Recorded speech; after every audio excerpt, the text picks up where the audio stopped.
Dozens of institutions have been set up, largely with government support, some of them directly run by the government. And there's not perhaps a single institution in this country which can be cited as vibrant and living. Most of them are either dead, half dead, or on the dying bed. Most institutions do not have even heads, experts or whatever. So they keep on lying vacant for. Even I was the Director General of National Museum for a year and a half because we couldn't find a Director General. The system was such that whatever. The second is that we are talking of creating a cultural institution in the context of more than 4,000 communities in India and more than 300 languages in India. They have been sociologically explored. And each of these communities, these 4,000 communities, has a distinct culture of its own, and then it takes part in those epic streams of culture in this country. So to create one center, howsoever vibrant, howsoever dynamic, is not going to be enough.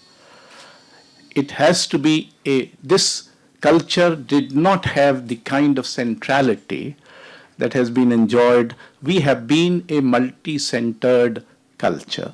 There are all kinds of approaches and such a vast plurality of approaches, philosophical viewpoints, ideological locations, that one single institution or similar single institutions all over the country cannot take place, cannot possibly cope with it.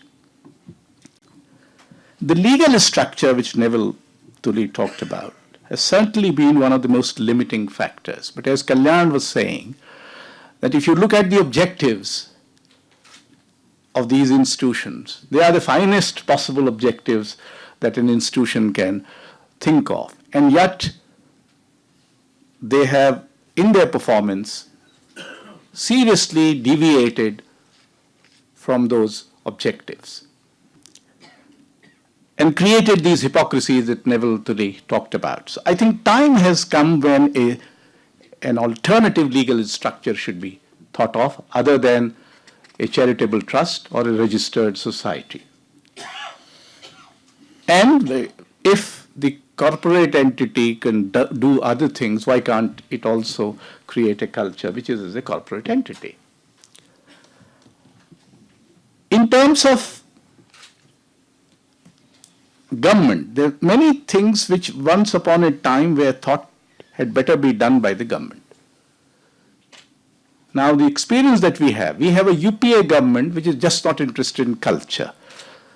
Both Sonia Gandhi and Manmohan Singh cannot be accused of having said a single word in their three-year tenure about culture, nor indeed have taken a single step either. The second model that we had an NDA government which thought culture consisted in history books and meddling with them and, doing this, that and the other, having yoga or Jyotish being incorporated. So either you have a government which is totally indifferent or you have a government which is intrusive. So across the board now on the political spectrum, there seems to be a general consensus that culture does not matter.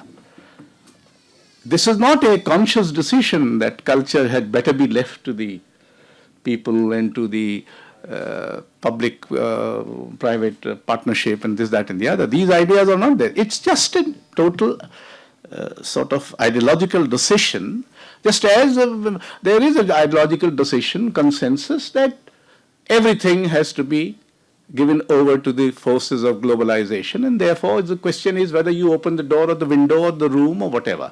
So the competition is that whether he says that the one set says that I'll open the window, the other says no, I'll open the door, and the third one says you can come into the bedroom. So there is these subtle but very gross consensus which are operating, in which case any expectation from government will be, and good that Neville and Ocean are not looking to government. They, but this is also a fact that this will perhaps be the first cultural center to be set up in the 21st century. So far, there has been no other attempt of a scale and a vision. So the vision has to be guided by two factors, I think. One, a kind of a summing up of the 20th century, which has been a great century of creativity, courage, imagination, daring, and great disappointments and despair and what you have. And even in India, it has been a great century in many ways. After all, we fought for our freedom and got our freedom, and then perhaps we have compromised on our freedom or whatever in these 100 years. So there can be a summing up of 20th century in some ways. The center should do, critically, intellectually, aesthetically. And two, it has to think not merely in terms of 20, 30 years, which of course is fine, but to think that this is a center being created in the 21st century. So what is it that is required to be done in the 21st century? And I briefly think that some of the dichotomies that we inherited from the colonial baggage have to be rethought. Many of the things that we created, for instance, the simple dichotomy between craft and art, which was not there, but which got created. The interdependence between the arts was given a go-by. Whereas, as you would recall in Vishnu Dharmottar, the prince wants to be a sculptor. And then he asked the guru, so how can I become a sculptor? He said, you will have to learn dance. He said, how can I learn dance? He said, you'll have to learn music. How can I learn music? He said, you'll have to learn literature, poetry. So you cannot. Here was a tradition of tremendous interdependence, which did acknowledged that what music did, dance is not going to do. What dance did, literature is not going to do. And yet they are going to coexist.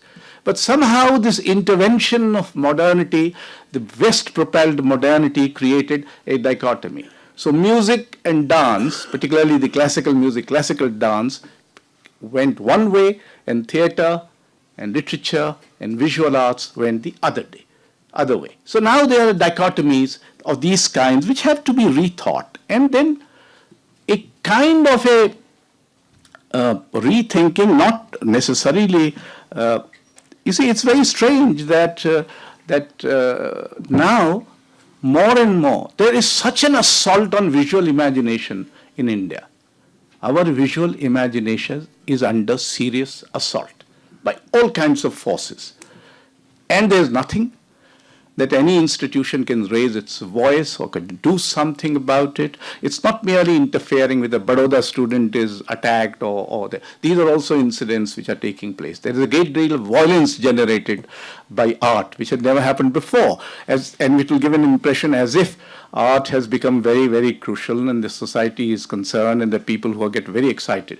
In fact, they are reading these paintings in a very gross, simplistic manner. And as if the subject of a painting is the painting. And therefore, the theme of the painting is the painting. And therefore, it should be attacked if it is by Hussein or I don't know who. In this kind of a situation, where you have an indifference on the organized political level, you have collapse of public institutions, more or less, where you have a vast, Kalyan was referring to the orality. Here is a country which has lived, in fact, Vedas were not written down for 1,000 years. It was not allowed to be written down. They just continued by oral traditions. And there's music is not written down and things of that kind. No, Bhimsen Joshi sits with a notation paper before him and Ali Akbar Khan sings or plays. Now these factors which distinguish this culture, far too long we have tried to take up managerial practices and administrative structures and what you have from the West without realizing that in this case there is after all, how was this managed? It was not as if everything was mismanaged and we were waiting for the West to come and tell us how to go about it. How have we managed all this? How were these great repositories were created? How there were great libraries of manuscripts? How music was supported by the kings and royalty, not merely because how when Drupad, for instance, under the influence of the Sufis of Jaunpur, became the court music of the Mughal Empire, the Drupad which had occupied the Khayal, the Drupad which was occupying a place in the Mughal Darbar, went to the sort of smaller princes like Gwalior and Rewa and a whole lot of Rajputana. Now, all this has been happening here, and there are lessons to be learned from them. It is not simply that we. Therefore, I imagine that a cultural center of the kind that Neville is envisaging should both try to re-excavate the buried wealth and create new wealth. And my own experience has been trying to work with the government. And while I worked, my experience was not particularly bad, let me tell you that. But that was more because the kind of individual perhaps I am, and perhaps the kind of circumstances I happen to be working in. But today, you have people who are in positions of power and dealing with culture who have never dealt with culture in their life. There is no respect for expertise. There is no requirement for expertise either. So all these things have already happened. So I do not know how would this happen. But a new, daring, and perhaps desperate and urgent attempt should be made to think of an alternative. And that alternative must be thought in the context that everything else seemed to have failed. Thank you.